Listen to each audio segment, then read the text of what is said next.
In this video, I wanted to do something maybe a bit different to what I've done in the past. So if you do like this video, let me know. Alternatively, if you don't like it, just let me know too, and I will change it up for next time. But in this video, with the release of the 1993 classic Myst coming to the Oculus Quest in full virtual reality at some point, it got me to thinking as to what other classic retro games might also work well in VR. And for those who don't know, Myst is a graphic adventure puzzle video game where you have to explore the island of Myst, where you have to solve a series of interrelated puzzles in order to fully explore the island. And Myst is a game that probably will translate very well into VR, as the island is visually stunning and naturally immersive. And as we know, VR is a platform that does immersion very well. So what I'll do in this video is look at retro games that not only are classics but would translate into VR particularly well. And I just want to be clear, I'm not talking about ports here, like for example Dr. Beef's Return to Castle Wolfenstein port, with a port being the original classic game repackaged in VR. No, what I'm talking about here is a full-on remake. So the story and puzzles and everything could follow the original game, it will just be completely redone, tweaked and updated. And there are plenty of fantastic retro games that could go into this video, and if you're expecting there to be some bias in this selection process, then you're absolutely right. The selection of these titles here are heavily biased based on my own video game history, but I'll still try to justify why these games in particular should be remade into VR, so it's not just about my personal preferences, but also includes some more objective justifications why I chose these three games. So with that, let's take a look. Scorpion, win. Flawless victory, fatality.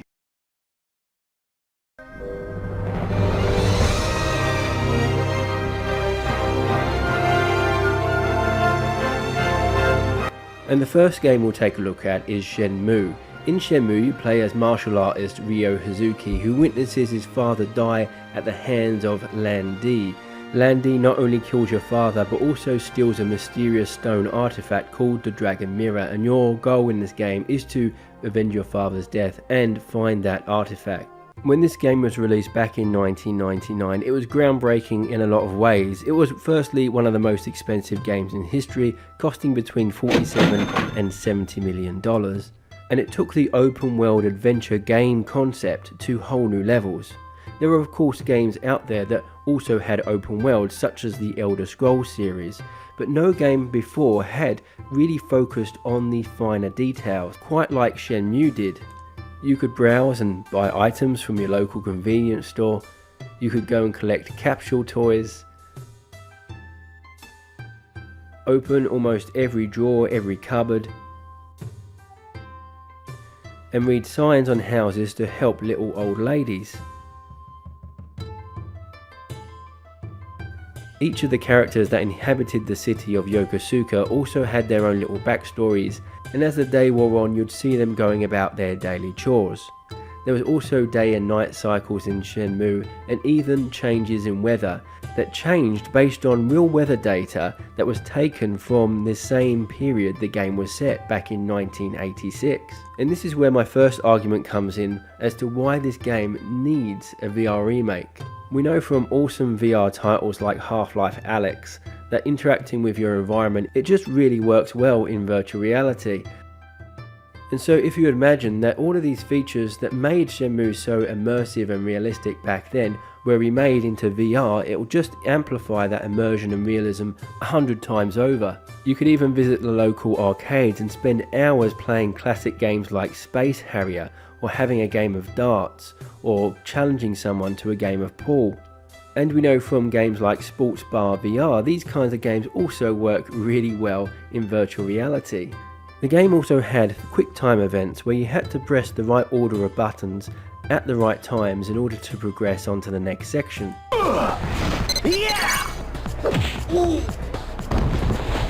That's it!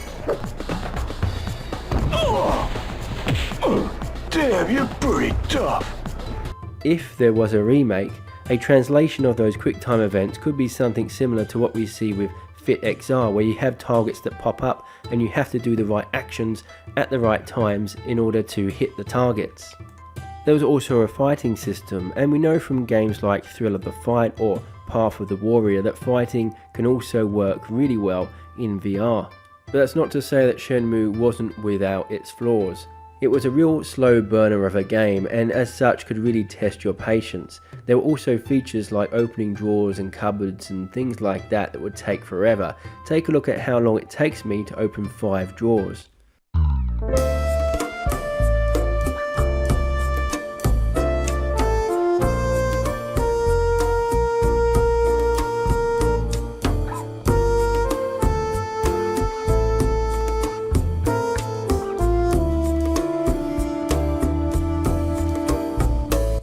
It took me 20 seconds just to open 5 drawers, but in VR this wouldn't be a problem as all of these actions can be done very quickly. Now there were other things that could also get quite tedious, such as needing to work from day to day in order to earn money, or having to wait hours at a time for a specific event to occur or a shop to open.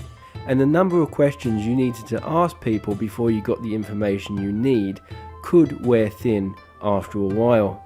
So I wouldn't necessarily say that Shenmue has aged well, but the storyline, the meticulous detail, the recreation of Japan in 1986 and the opportunity to explore, learn and grow along with your character are all very solid features that would make this game perfect for VR, and all those other flaws I mentioned could be fixed if there ever was a remake of this game.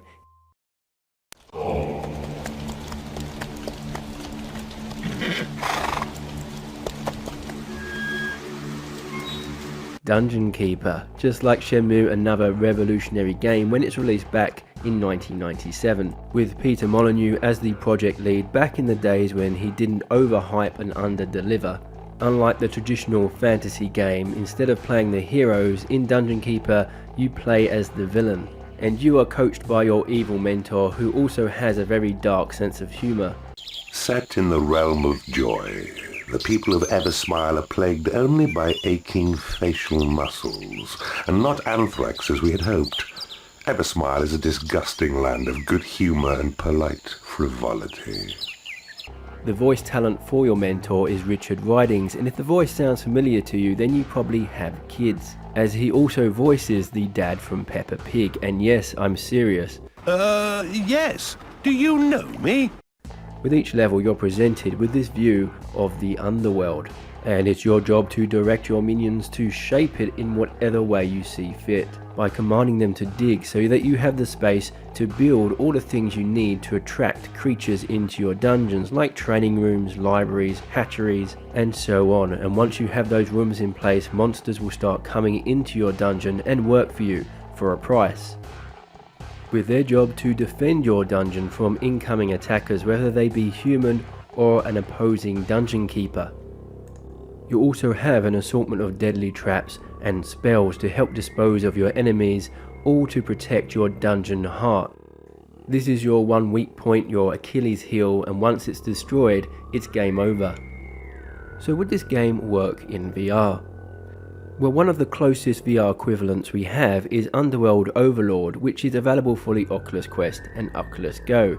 Now this game is a tower defense game, so it isn't exactly like Dungeon Keeper, but there are a lot of similarities, such as being the evildoer who commands their minions to attack heroes, set traps, cast spells, and it even has a wisecracking mentor. I shall provide you counsel on the occasional lie. So Underworld Overlord gives us some idea of what a Dungeon Keeper remake might look and play like in VR. There is also the Steam VR game Devil and Fairy, which again has similarities to Dungeon Keeper, but is not quite the same. It is more like Underworld Overlord. But these games do show us that Dungeon Keeper could work well in VR. But there are other things that make Dungeon Keeper a good candidate for VR, and one of them is hand tracking. So one underused feature of the Quest is to be able to track and use your hands without the need for any controllers. And I think hand tracking would be perfect for Dungeon Keeper, where you take control of the evildoer's hand, slapping your minions around, picking them up and dropping them off into battle, or casting deadly spells. In a game where you essentially control a giant green hand tracking seems the most immersive and natural way of doing this. And it's not just hand tracking that would make Dungeon Keeper great for VR.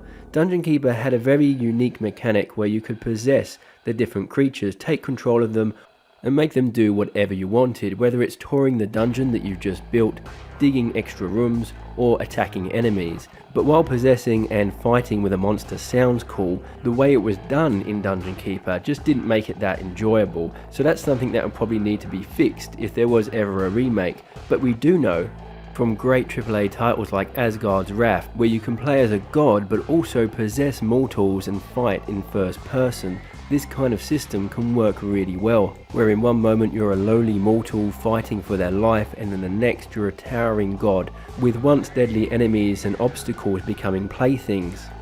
Dungeon Keeper also has an awesome soundtrack and atmosphere that would be fantastic to experience fully immersed in virtual reality.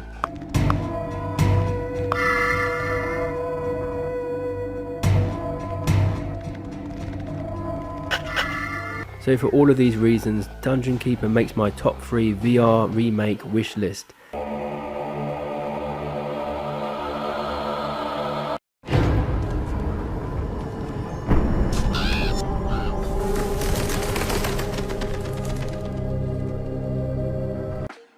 And now on to our final game, Thief.